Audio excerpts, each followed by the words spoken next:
I will become the god of this new world. Our fate was tragic. Once. But she gave up everything to change it. God does not punish humans ever! He simply toys with them cruelly!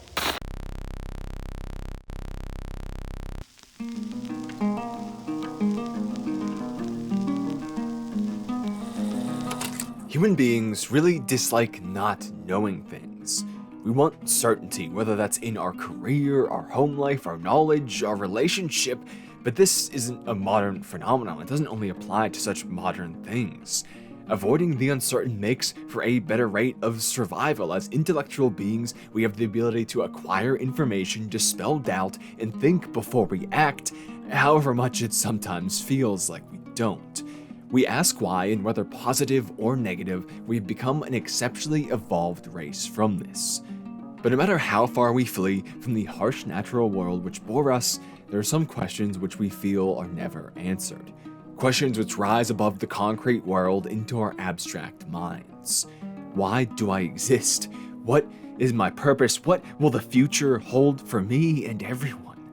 Humans despair in uncertainty, and so without an observable answer, we turn to faith, the belief that we may have an answer. We exist because an omnipotent being placed us here. Our purpose is to enter their heaven because they are benevolent and the future will be what they say, for they know all that is and will be. With faith, we turn uncertainty into meaning, into purpose, and into belonging. Our minds clear and our days return. We are no longer abandoned on the precipice of knowledge. But somewhere along this line, our deep-seated fear returns. Even if all of this is true, why is it true? What is this grand, eternal plan? What is the purpose? Why do I suffer? If you gave me a purpose, if you placed me in your world with love, why do I suffer? If you do love me and us, then why is it never once shown, no matter what I place this ill-gained faith within? It's here I find God most prominent to consider, because out of everything which exists, to me suffering makes the least sense. When we witness the mismatch between kindness and cruelty, wonder why, and reach no answer, it seems only apt to look above, because to keep pressing through a meaninglessly cruel world feels entirely void. We want to know that we suffer for a reason. As such, in this most depressing and hopeless period I've ever felt, I myself began to wonder about God. I always assumed they were not real due to such malice, but I began to wonder as my mind wandered so often through so many days, what if that malice was their proof? What if God was real and simply hated us? Luckily for my time, but maybe unluckily for the human race, this is a question many have pondered before, giving us the problem of evil. If God exists, then why is the world so vile? Specifically, it poses a question to the 3-O God, one who is omnipotent, omnibenevolent, and omniscient. If these assumptions are all true, then evil must not exist, for God is all-knowing to be aware of it, all good to want to stop it, and all-powerful to be able to stop it. Yet, they do not. There are many attempts to answer this question, such as the free will defense, which states that yes, evil does exist, but only because we are free to choose evil, and God, in loving us, provided us with free will. That power of choice is a greater good than the evil it brings. The idea of balance is often used as well. Say, to know good, we must have a frame of reference, that being evil.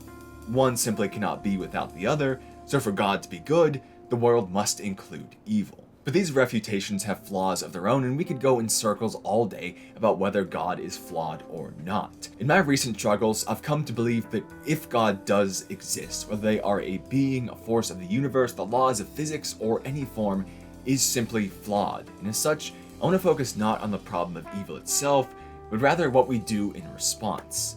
How do we fight a flawed deity?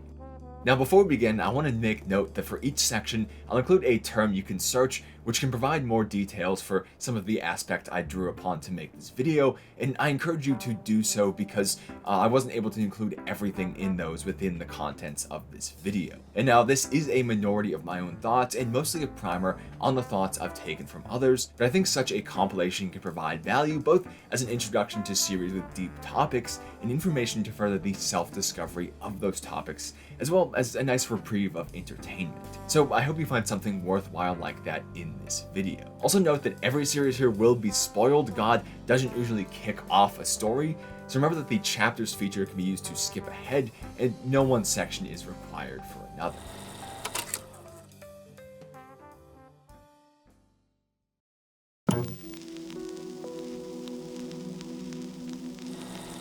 I think the only story to begin with is Vinland Saga, as it provides the take most grounded in reality. It's a story about the brutality of life. Young men, not even yet truly adults, who dream of nothing more than death in combat, seeking to enter an afterlife better than their mortal world. The grown men they turn into who survive, fight through wars, and are hardened by them and their horror. The old men they turn into who wage these wars, spilling blood for nothing more than money, pointless lines in the sand, or maybe for no reason at all. At all stages, it is death for the sake of death. The Vikings assault Christian lands, killing both their soldiers and citizens alike, whether one in this world worships one god, many, or none, whether they live by the sword or by discarding it for kindness. The only fate they seem to meet is an early and brutal death. Entire armies fight for a false salvation. Entire villages are slaughtered for the safety of one man. That man is Canute, a timid prince from Denmark, sent to a dangerous battlefield by his father to die in the most acceptable way. As a devout Christian who would never harm even a fly, he's the disgrace of Viking blood, and his death on the stage of war is seen as a gift of grace. Death as a grace. He is discarded by his father, dropped into a world which has no salvation. But is this father who discarded him one of biology or one of faith? Even as a prince at home, Canute's life hadn't been free of strife. He learned to be quiet and meek as a defense against his own family. Those who showed power or ability were slain by the others who desired a crown atop their head. He accepted his status as the unloved child, accepted that he was shipped to a battlefield far from home where he may suffer. Or maybe accepted isn't the right word, as it's clear from his demeanor he's forcing himself to believe statements like this. 我らが父の愛を疑うことなどあってはならぬ。我が子を愛おしく思わぬ父親などいない。 What we witness is maybe not acceptance per se, but rather faith. Faith that his struggle is merely a test from a being who knows better. All the fear, the horror, the death is in service of something greater. Humans prove themselves worthy of heaven and are granted eternal peace if they live according to the Lord's will despite suffering. God has a plan. But when we assume things will work according to some plan, we miss an important questioning. Is it even possible to pass the test God created? Faced with true, absolute evil, can man be expected to still be good? Losing his father figure, the only human who ever treated him with kindness, watching a group of former allies slaughter each other in the hopes of using Canute for their own gain when he is worth nothing, the prince comes to a realization. He does not question heaven and hell, nor the existence of God, but rather the goodness of God. The world he made, the rain and snow, the mountains and valleys, it's all the pinnacle of beauty. It's possible he witnesses it all before him, but all stained with the blood of humans. Why is man lacking that beauty God has shown himself able to create? Every man Canute witnesses fails God's test. So is it truly one that man can pass? As he asks,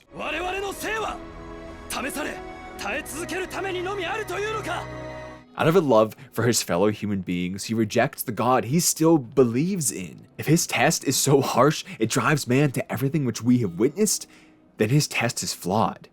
His test is the source of evil. Man needs another way than God's. What we see here is a very realistic fight against God in regards to the problem of evil. Canute accepts that his deities' omniscience and omnipotence are true, but rejects their omnibenevolence. He understands the danger of the blind faith which he once ascribed to, and as such he drops the blind aspect, but not the faith aspect he still believes. When devoted to his faith, the prince was inactive. He allowed men to be slaughtered under his command rather than ordering them. He watched an entire village to be massacred for his warmth and feeding without objection, and he served as nothing more than an item for which men killed each other around. By believing that everything was part of this grand test from God, he he failed to ever use his power and position to lessen the test. He sees that he has the power to do what his god seems to be against, and begins quelling the violence around him, even performing a seeming miracle on a berserking Viking, getting him to drop all of his destructive urges with nothing more than presence and love. He could have been doing this the entire time. One man could have, so why was God not? Why had God not done it or told him to or gave him a sign or anything?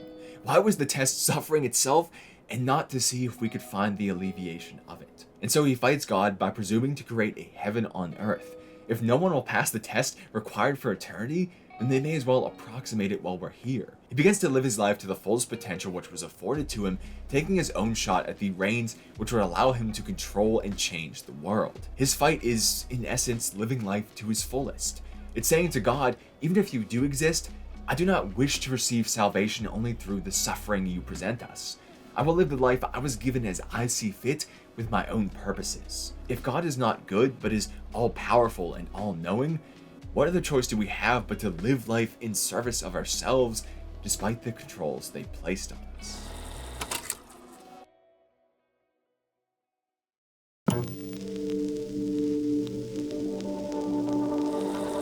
Ergo Proxy is the other end of the spectrum of realism.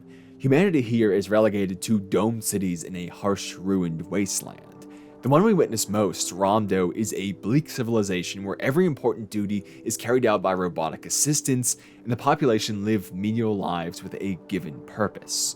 While everything seems normal enough, at least for a dystopia within these domes, the series enlightens us as to the truth of their existence and eventual demise.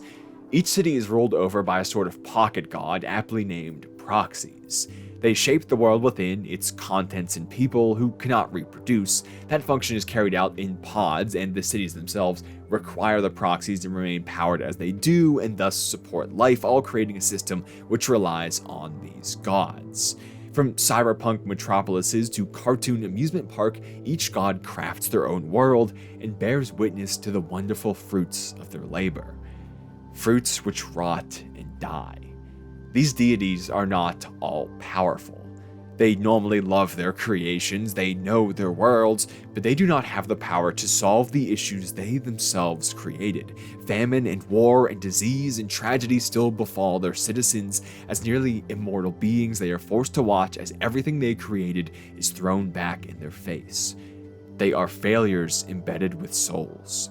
The weight of failure, of infinite time to ruminate on it, to witness the pain they caused, destroys them. So they abandon their worlds, they kill their citizens, they go insane and lose themselves. They were built knowing a purpose like their citizens, but they failed the task. As they lose control over their creations, we see for certain that these creators are not all powerful. And when that is the case, then must we even fight against God? To war against each other, to develop tools and live unintended lives of our own will, to break free from the domes and live under the rule of no god, we see beings which have surpassed the purpose of their deity. Outside of the power they provide, the proxies become obsolete. The creation no longer needs the creator. As we do the same things, mucking about in the building blocks of the world to make bombs, explore beyond our means into space, cure diseases which once debilitated and eradicated us, are we sure that we have not surpassed a limited god ourselves? We may have already fought and won. If God is not omnipotent, then the correct way to fight may be to abstain from conflict. If we fight, they may simply become scornful for this fact. We witness proxies who turn on their creations, upset that their purpose has been fulfilled, and they now have no meaning even though they continue to exist. They lose their love because they have recognized their lack of power. So they rain fire, they destroy cities, they eradicate the entire populations. Is our world's God upset that we have surpassed their intentions and that they have no way to fix that consequence of their action? But scorn is not the only reaction. There is also sorrow. Vincent, one of the series' main characters, is a proxy who has erased his own memory of being so and is determined to live among the creations he has failed. Rather than killing them in rage, he joins them in sorrow. If they must feel pain due to his actions, then he will feel that pain alongside them as punishment. He He's forced out of one city, across a harsh wasteland to another, stripped of all identity, conforms to it, and is still regarded as an outcast, resigning himself to death in a world with no chance of reconciliation. He uncovers meaninglessness once again. Both as creator and creation, he finds the same end. The creation cannot escape the flaws of the creator. And here we find an interesting point. The source of his sorrow is such things that despite love and good intent, he was unable to make a world which truly valued life as he finds with his own. There is no reason for why he suffers as a human, because his suffering was not purposefully created, it was simply a byproduct. He never intended suffering to be, and so there is no reason besides mistake. What if that extends to all things? What if all God planned for our world was vast oceans to observe, and the rest was just an accident? Some elements accidentally snuck in there, and now there's life. With millions of planets, is it that odd that one would be so spectacular by coincidence? One consequence of a god which is not all-powerful might be a lack of greater meaning or purpose on the whole. Because the state of the world is not intended and cannot be controlled in a definitive way, we cannot assume that the life we're living was any more intended. Despite God, we reach a state of absurdity. We want things to make sense, as Vincent does, yet we find no answer and fall to despair. Once again, we need not fight God. God has fought themselves. But you probably noted I mentioned a stage above the proxies, saying they were imbued with a purpose. There is a creator above them, one which a specific ruler, Proxy 1, expresses anger at, stating, That is when everything became clear. Everything about the malice implanted by the creator. This creator is humanity. The reveal of Ergo Proxy is that the human race rendered their planet uninhabitable and fled to space, leaving other beings in their place to rehabilitate the Earth, hence the name Proxy. The humans we witness in the anime are not the human race, but rather copies. They cannot reproduce because they are not intended to survive. Further, the proxies die in sunlight, meaning when the sun and thus a habitable climate return to the Earth, what will be left are perfect, habitable cities and infrastructure maintained and built by now dead beings. We see exactly this in one of the domes explored by Riel, our main character. A picturesque, perfect suburb, complete with machines for every task, but no humans to utilize it. At least not yet. As we've seen, that is the ideal case, but not what always occurred. It doesn't always occur because the proxies have souls. They don't just create mindlessly, they think and feel and love and hurt and everything humans do. Why? What sense does it make for our standards, the future of our species, to be so flawed and unpredictable? We either could not or did not create something which was safe from the pain of a soul. We as creators were either limited or outright malicious, believing no creation should exist without knowing the pains of its creator. Learning this truth, the knowledge that they were created merely to fail and die, Proxy 1, in reality the original form of Vincent, decided to fight against his intended purpose. He destroys his own city, as many others as possible, and leaves his own failsafe, another creation, that being Vincent. A proxy made by a proxy. Leaving him with the truth and without the flaw of a weakness to sunlight, Proxy 1 hopes that Vincent will carry on his quest despite the creator, the original humans who may threaten the false humans Vincent ruled over and who still persist and who he still loves. In this point, we see naturally the idea to go against one's purpose as a means to fighting God. One of Riel's lines expresses this, where she states that even though she's doing what her god thought she would, she's not doing it because she was created to do so, she's doing it because she feels it's right. But also we see creation as an act against the creator. If we are truly molded in the image of something so powerful, what's to say we are not another layer of deity that we may not ourselves create? We removed rock from the ground, inanimate stone, and turned it into the means to convey electrical impulse, then collected those impulses and stored them and controlled them and gave them the ability to seek out knowledge and act on their own within the bounds we set. Things like that, like AI, may not be sentient, but it is a form of inorganic life created by the human race. How do we know God isn't looking down on us, questioning our sentience in comparison to theirs? the same way we do with our technological child. Even if it can't reason to the same extent we do, it can solve problems faster than us, store data better than us, share it farther than anything we could ever do. We created something with new flaws, but also new benefits, ones which surpass anything we could dream of doing with our limited bodies. With this in mind, maybe we have found our method to fight God. We do not have the ability to, whether through a lack of comprehension, knowledge, power, or many other things. But maybe we can create something which has different flaws and has such better strengths, which we can leave behind to fight for us, fighting the Creator through creation itself.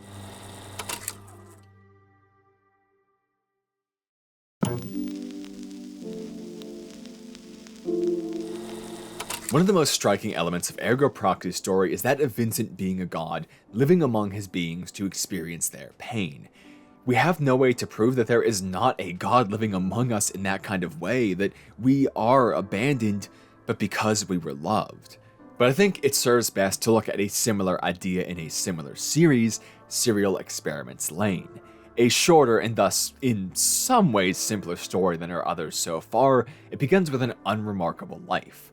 Lain is a timid schoolgirl without many friends, hobbies, or really anything for that matter. She, like her room, is quite empty. Until she receives an email from a classmate who committed suicide, claiming that she is alive and well in the wired, sort of like their world's internet, or maybe more accurately, the network of all devices. Grasping for any connection, Lain turns from technophobe to technophile, seeking to uncover the mystery of this email and then later, the wired itself. But what she finds is herself. Rather, herselves. People she meets speak of her actions, ones she's never did, of who she is in ways she's never been. Lain uncovers variations of herself which exist and act without her knowledge, but as her, running amok and ruining her life. They hurt people, spread rumors about her friends, become legends of the wired in their acts, and she has no control over it. Although she does find a solution to this crisis of self, to become God, to remember she is God. Merging her consciousness with the wired itself, she breaks down the barrier between it and the physical world, allowing her to manipulate information, move between all spaces and times, and remove all knowledge of her existence from the world. She does this to make it, from her perspective, a better place. So she is good, she is all-powerful, all she lacked was knowledge. The most basic fact of a god, that they are, in fact, God. God simply did not know they were God. As such, they were also unaware of the extent of their actions, of even the fact that they were taking them. While the lack of omniscience is often ascribed to a lack of knowledge of evil, could it not also be that God is simply unaware of themselves? That maybe they created the world and wished to forget, or did so from exhaustion, or never actually knew in the first place, and simply created by living and not knowing what they did. Like a child in a sandbox, building and shifting wildly and with abandon, paying no mind to the microorganisms left in their wake, because they did not know such things existed. They are not aware of the power they have. When she becomes aware, Lain erases the world's memory of her, trapping herself in a liminal state for the good of her people. Accidentally mentally destroying her best friend with her uncovering of godhood, just after they together discover the importance of something so basic like physical connection, like feeling someone else's heartbeat, Lain begins to act in the best interest of the world. She attains all goodness. She sees the harm her lack of knowledge has caused and recognizes it through another lack of knowledge, making others forget, memory manipulation. Here she is all-powerful, all-knowing, and all-good. Maybe again, it is the case that we don't need to fight God, not because it is pointless or that they are too powerful, but because they simply aren't aware. And if they were made aware, they may fix the suffering of the world, at least as much as they could. The path to a better world may be through kindness, so that when God does become aware they want to save us, they look back on what we showed them, as Lain does with Alice, and they choose our best interests because of that, because we were kind to God. Sometimes the fight may not be proper to begin with. To go back to our early example, do we scold the child for not knowing of bacteria, or do we teach them about it instead?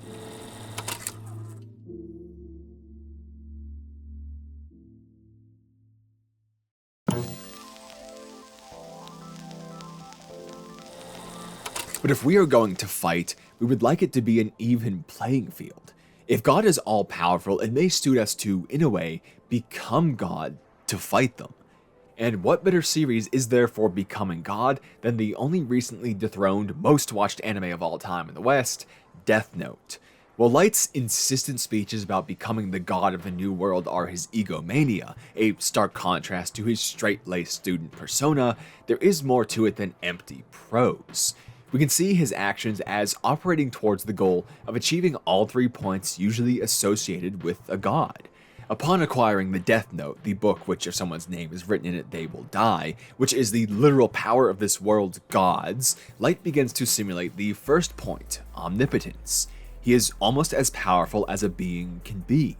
In contrast to everyone else who wields one of these notebooks, he is the most successful in utilizing that power, rather than say being immediately caught, adding legitimacy to this point. It also supports that he is, while not all-knowing, is as all-knowing as he needs to be. Light does not need to know everything, he simply needs to know more than everyone else to retain power over them. With his superior intellect and knowledge, he succeeds at this point. And the last point of omnibenevolence is subjective. He asserts that he is justice by eliminating criminals and creating a nearly crime-free world. He, and even many others, see this as good and welcome his rule, meaning he can also simulate success on the final point. Light Yagami is actually a sort of de facto god. He is not immortal, he can't fly and go between the human world and realm of gods, but he is more active and engaged than the boredom-driven, lazy Shinigami who populate that realm. He may be more of a true god than they are by respecting those 3 points. But in a world with gods who are more powerful, he could only attain that power because of a god. Ryuk, one of these Shinigami seeking some excitement, allows Light to become powerful even if by chance when he drops the extra Death Note in the human world from boredom. While Light may be the star of the show, Ryuk is in control the entire time. He's simply choosing not to exert his power. Every action which is taken by his megalomaniac partner is first sanctioned by this actual deity. To fight God, God must first allow you the opportunity to fight them. Since the Shinigami can't be killed by their own power, the only option to defeat one is suicide. A higher power must be convinced or coerced into ending their own existence, since you yourself do not have that power, being from a lower tier. And we do actually see this with Rem. A Shinigami dies if they use their Death Note to save a human. Since humans all have a destined lifespan, to elongate the humans is to have their own taken away. Light manufactures a situation where Misa, who is watched over and loved by Rem, is threatened and can only be saved by the death of Light's rival, L. Knowing she was bested, Rem still follows this path and turns to dust to save the human she cared for, leaving Light having literally killed a god. It was a lot of planning, much more than realistic for us, but he succeeded in our task here today. The problem is that was just one god. Ryuk is still there and still in control. Although the series ends with Light dying to multiple gunshot wounds, Ryuk still writes Light's name in his Death Note only seconds away from his demise. Light, succumbing to the method of death he utilized so often, recognizing this fact and dies with a piece of unmistakable knowledge. He was never in control. He was never God. He was only allowed to play God for the amusement of a real deity. Here we see an impasse with the idea of fighting God itself. The method is to attain the power of a god, but if they can bestow that power, then they can also take it away. And if we can reach that level without them, surely they would be aware of that and prevent us from ever attaining it ourselves. The only god we could kill for certain would be one who was not all-knowing and not all-powerful, but rather just all-good. The kind who loved humans despite their flaws and sought not to kill them, but protect them. The kind like Rem was for Misa. Are those the kinds of gods we should fight against? We have spoken so far about how to fight and why, but what if there are many gods with many qualities? Which ones do we fight and which do we not? What if we kill the kind god and the only things get worse with the remaining evil ones?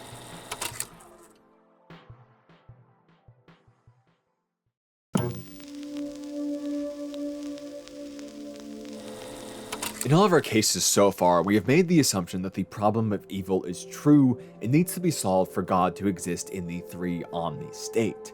But what if that assumption is wrong?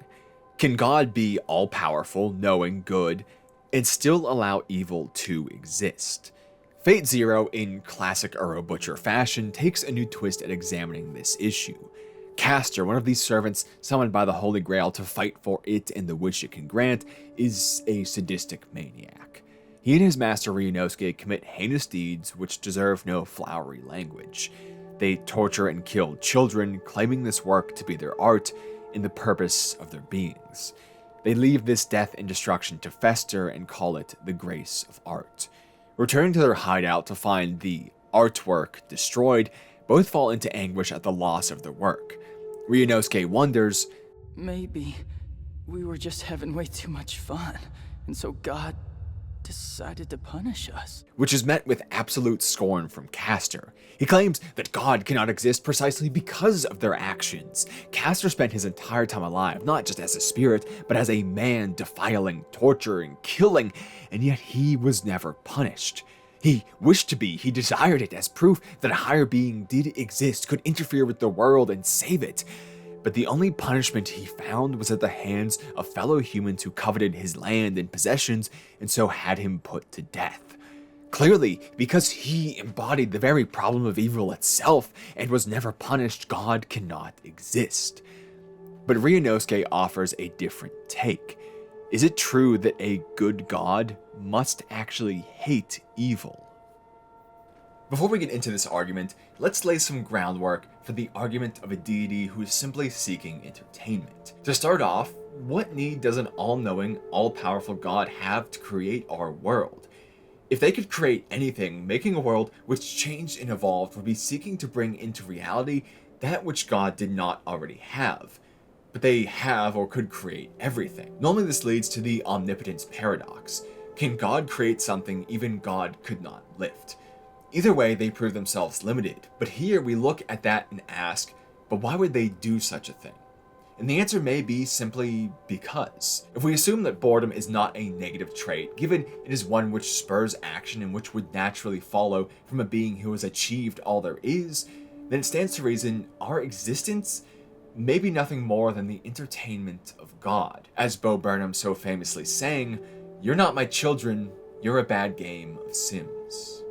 This is the basis for what Ryunosuke argues. He comforts Castor's rage by saying, no, God does exist. In fact, he loves everything you've done. If he didn't want evil to exist, why would evil things be so doable, so interesting, and so engaging? Why would death and decay fascinate us so if we were not meant to partake in it? God is writing a story to entertain himself and playing the hero, a hero who needs villains to fight against or else it wouldn't be the entertainment they sought. By providing such a grand challenge to God in their atrocious actions, people like Castor and Ryunosuke are actually the ones he loves most, his closest followers. God wants to be fought and they put up the greatest fight of anyone. Blasphemy has become worship. So here we have to ask not if we should fight God, but if God wants to be fight. And if so, then how do we truly go against their will? If some deity has placed us here on this grand stage as actors in a heavenly play, then is the appropriate response to our suffering to be good? To live as if we were pious, to provide the least value to a creator we dislike? Or is it to be boring, to live as bland as possible and thus rob God of the value he sought to take from our beings in the ways in which we find despair? When your enemy is the hero of a story they themselves write, one who controls every detail and casts every situation in their light for their sake, what can we really do but make it a story that even they don't want to read?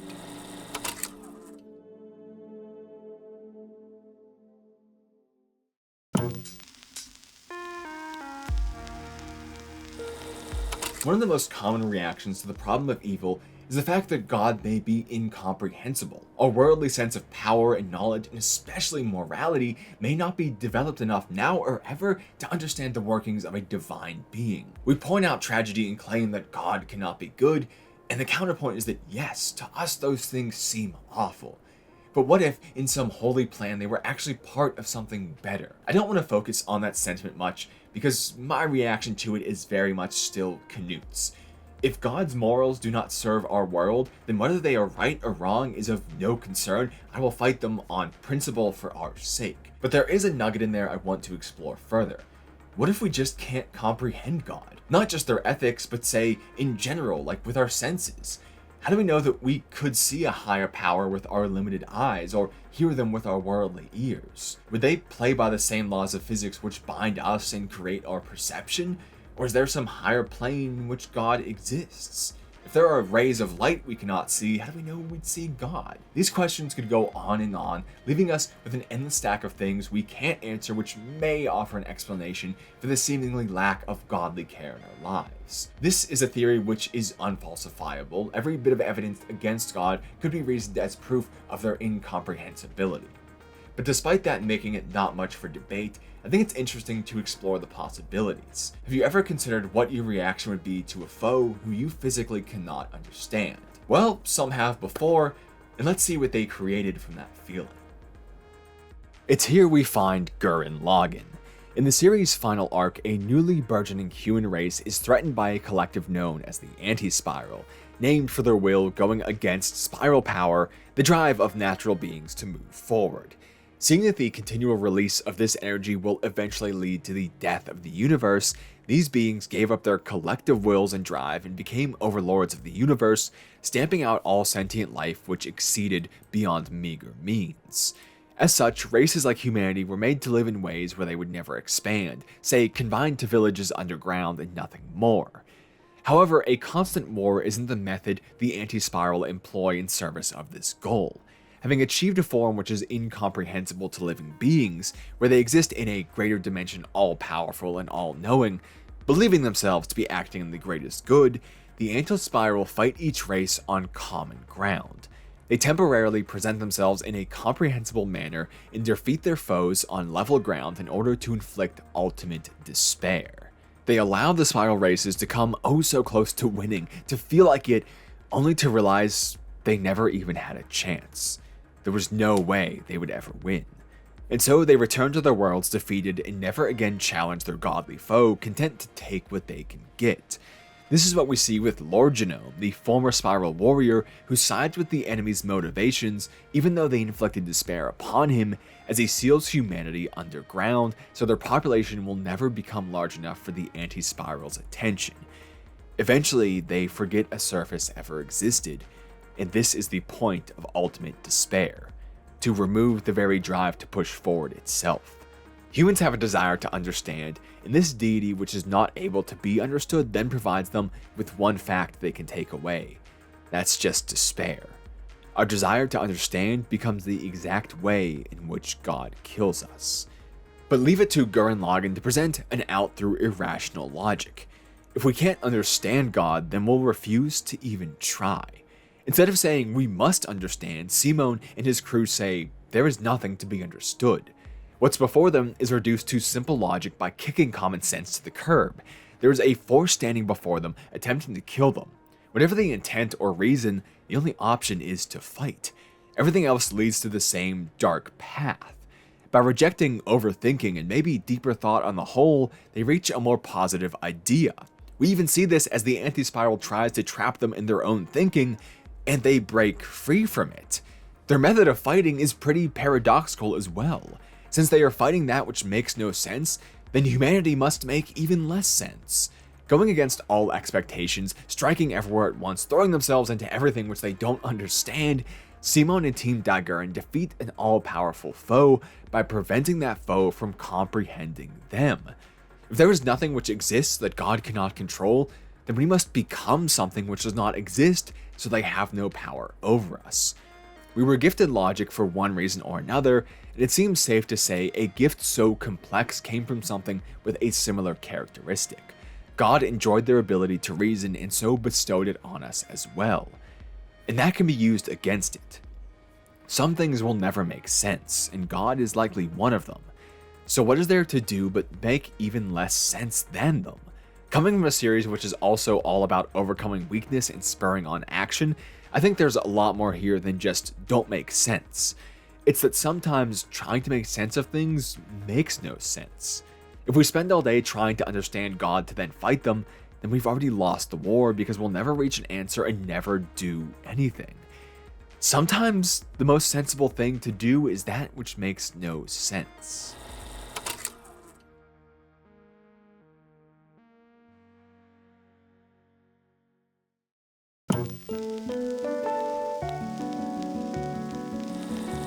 Another assumption we've been making this entire time is a singular presence of God, that they exist as something separate from life in the universe. But what if God was those things? What if they were everything? Maybe when they gave birth to the universe, their energy was transferred into the forms that we now know. Maybe their life is what gives rise to the lives we have. Our sentience is what their sentience used to be. We could find everything as some constituent part of God. They don't interfere with the world, but they are the world. I believe we can still argue this makes God all-powerful. All power which exists is a fact of God themselves, the shift of their form into motion, heat, sound, and so on. They can still be all-knowing because they are everywhere at all times, so they have been witness to every single thought, every single discovery, everything which has come and will come to be. And while the least stable of the three pillars, we could see them as all good as well. If they are everything, then they must feel every twinge of pain as we do. They must suffer alongside us. They must be suffering itself. They became it for us. And you may say, but why did they create a world with pain in the first place? And the answer could be balance. If they are not able to interfere in the workings of the world because they are it, then everything they set forth from that initial point must be carefully crafted to prevent catastrophe. Transactional laws would communicate this order, ensuring that nothing grew wildly out of hand in either direction, good or evil, because all lines pointed inwards. For every awful action, there is an equally good one. This is essentially our idea of karma. As such, neither side will ever gain control, and from a carefully crafted initial point, God controls the world without interfering in it. We can also see why there cannot be laws which avoid suffering in this. Pain is complex enough that we even derive pleasure from it at times. It would be impossible to create a balanced law which carves out every single method of pain and excludes it, because there is no balance in such a thing. That careful match of good and evil would be completely thrown out of whack by that. So that was a lot to cover at once, but I think it'll sound pretty familiar if you've seen the series which entirely embodies this concept. Reading about this, I wrote in my notes, this is straight up Madoka Magica. For those who don't know, the anime centers around a simple premise. Make a contract to fight evil and you get any wish granted. This deal is offered to girls who then become magical girls, fighting evil by the name of witches, which they must do to maintain their energy. While the deal is simple to begin with, it's slowly revealed that these vulnerable girls were tricked. They do not fight evil, but rather become it. When they fall to despair and their souls are clouded without a path to return, magical girls become witches, and the energy given off in this transformation is used to help prevent the heat death of the universe. Watching her mentor Mami die and then seeing this fate befall her best friend Sayaka, our titular Madoka, who has yet to make her wish, begins to question everything, only furthered when it's revealed that Homura, the mysterious transfer student, is her friend from another time, one whose wish led her to an infinite loop of time where she's never able to save Madoka from the awful fate of becoming a witch. But each occurrence of this loop of time does something strange. Because all of these separate timelines rely on Madoka, she becomes a person inherently powerful to the universe, and as such has the ability to make an exceptionally sweeping wish. She uses this to rewrite the fabric of the world itself, preventing not magical girls from their fates, as this would upset the balance of all things, but rather preventing them from feeling, and as such inflicting on others, the pain of this state by removing their existence before they can transform. She becomes this law in the past, present, and future, merging her being into the universe itself and existing not as Madoka, but as the law of cycles. She does not exist, but the energy and effects of her life still do, just like our pantheistic god. Luckily for the Madoka Magica world, its main character became a god who was inherently good. As I've argued before, Madoka is essentially the embodiment of positivity itself. Combined with the power she gained from Homer's time tricks, the knowledge from so many timelines, once she gained awareness and considered the universe, she was an effective god. But there's an impasse when God becomes the world itself. How do we fight the world, or rather even the fabric of the universe itself? We can never destroy everything, we can never be everywhere to ensure it was destroyed. Unless we become a god ourselves and unwrite the things that God wrote, then we must have no way to fight them, right? Maybe. We can at least get started on that track, and Homer offers us an interesting take on how to do it. Unable to cope with the loss of the only person who gave her life value, Homer falls to despair and becomes a witch. In this state, she creates her own world, and with anything unable to affect it due to her being sealed away by the incubators, and as such, not safe but unable to be affected by the law of cycles, she becomes nearly all-powerful herself by repeating these cycles again and again. And she finds a way to fight God in this. Assuming they were an entity before, one who thought and felt as they likely would have been to desire to create, then it stands to reason that aspect of God would be present in their creation. Their logic was bestowed upon us, the rigidity of their being to the solid formation of atoms, their heat to the stars and planets' cores. We would have to find some part of them in everything because everything came from them. This is essentially Homer's method. She lured the personality of Madoka into her world due to their personal connection, and then separated that aspect from the law that gave birth to it. The law of cycles is not harmed, but it is no longer Madoka.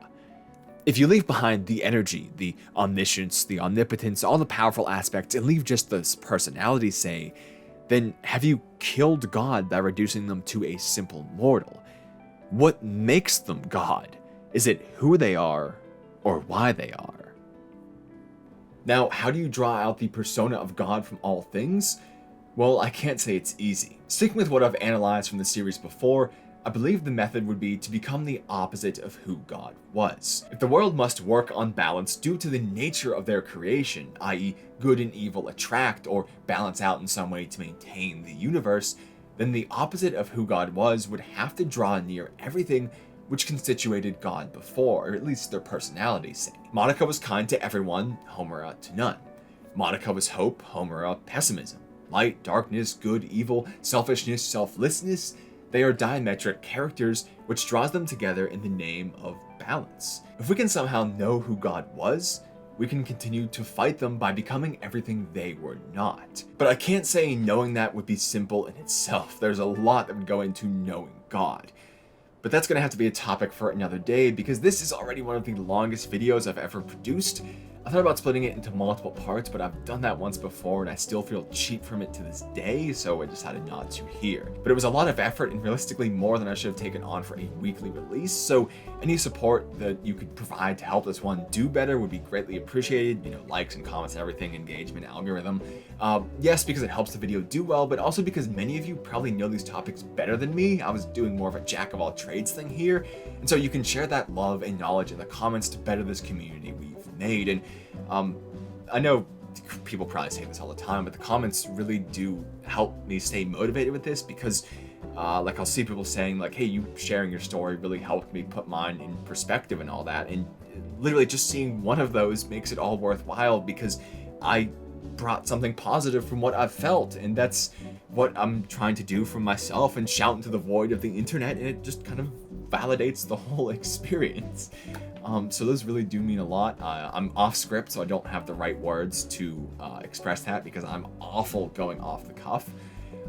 So I should stop rambling, and say there's important links in the pinned comment, Twitter, Discord, where the community is really growing, and hopefully we'll be doing a lot of improvements and getting some cool stuff going on there.